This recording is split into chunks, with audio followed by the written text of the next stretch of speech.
Hey guys, welcome to the fourth installment of the little quick video series being put together for you by Cape Town Music Academy.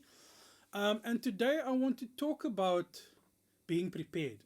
So what that means for me is kind of two parts. It's more than just that, but how prepared are you for a gig or a performance or for a rehearsal, anything that's coming up?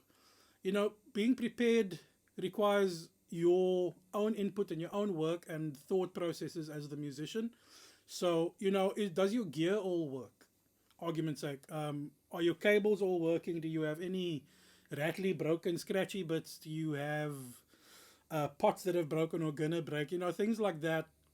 While I understand that everything costs money, and believe me, in this lockdown, nobody's got money, especially musicians.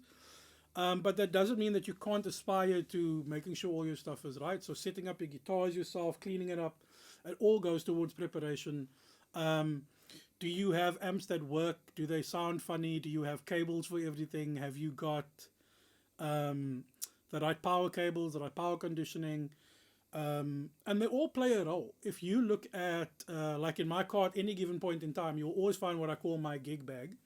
And that gig bag has got like 2 different extension cables, multi-plugs, turnaround cables that go from jack to XLR, or female jack to XLR, or mini jack that you never seem to ever have enough of, to normal jacks, because all of those things kind of end up getting used at gigs because something breaks or something got lost or something died. There's a million things that could happen.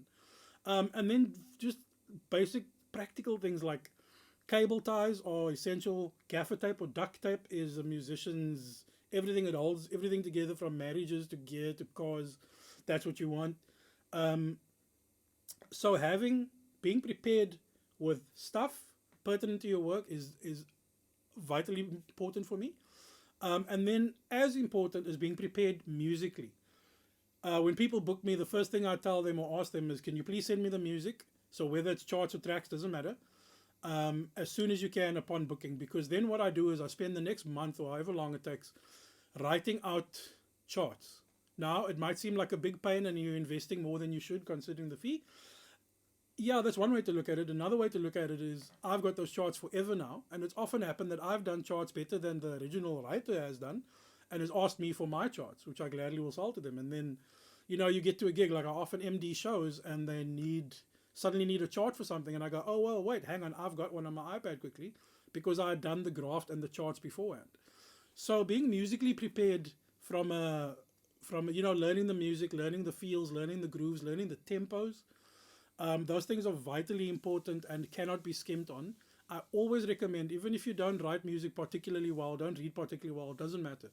Use whatever system works for you, but be able to play the music and recall it months later down the line. That's the benefit of having charts. It doesn't have to be notated, it just has to be a chart so you know what you're doing when you need to do it. Even if it's lyrics and chords, I don't care. But being prepared is going to keep you employed, and it's going to keep you happy and not frustrated, and it's going to keep people wanting to play with you and work with you because you're prepared.